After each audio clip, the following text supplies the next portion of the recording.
This is the Cholo News Report for Wednesday, 14 August 2019.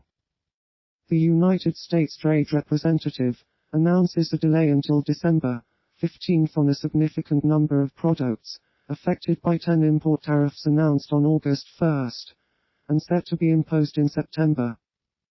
The US dollar took off on Tuesday morning, clobbering the Japanese yen, after the Trump administration said it would delay 10 tariffs on some Chinese products scheduled to begin next month, a significant concession in the trade conflict between Washington and Beijing. The U.S.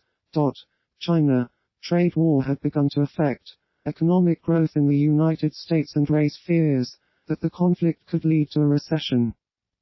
The delay in tariffs on a substantial portion of a $300 billion list of remaining Chinese imports sent U.S. stocks surging after steep losses in the past week, with the Standard & Poor's 500 up 1.5 and the Nasdaq Composite IXIC gaining nearly 2. Shares of market bellwether Apple Incorporated soared 4.2 on news that its core iPhone, tablet and laptop computer products would be spared from tariffs for the time being. Trump announced the September 1st tariffs less than 2 weeks ago, blaming China for not following through on promises to buy more American agricultural products during talks in Shanghai at the end of July. Verizon agrees to sell the social networking site Tumble to Automattic, owner of WordPress.com, for less than $10 million, less than 2 years after its acquiring of the site in 2017.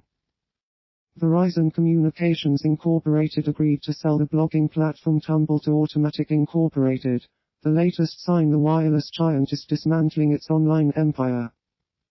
Verizon had originally set out to turn a patchwork of .com brands into a thriving online advertising business, but the strategy never caught fire. According to Interfax, the governor of Arkhangelsk Oblast dismisses as complete nonsense the advice by authorities in Severodvinsk to residents of Nyon-Oxa to evacuate on August 14.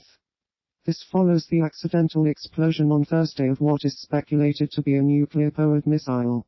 Russian nuclear agency Rosatom says the failed test involved a nuclear isotope power source for a liquid-propelled rocket engine.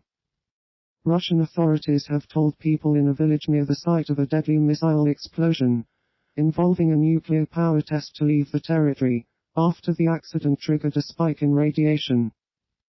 The country's state weather service said radiation levels spiked in the Russian city of Severodvinsk by up to 16 times last Thursday after what officials say was an explosion during a rocket engine test on a sea platform. Finally, on Tuesday evening, Interfax quoted the local government of Severodvinsk as saying the military had cancelled plans to conduct work on the testing grounds that would have necessitated the evacuation of Nyon-Oxa. We have information that the military cancelled their activities tomorrow that required moving residents, an unidentified official at the Severodvinsk administration told the state-run news agency. A man in Sydney, Australia, stabs and kills one person and wounds another. The motive of the suspect, who was arrested at the crime scene, is unknown. Members of the public apprehended the man, using a milk crate. Sharon Crowbar police confirmed a 21-year-old woman found dead in a unit block nearby was linked to the incident that shut down part of the city. Another woman has been taken to St. Vincent's Hospital with a stab wound.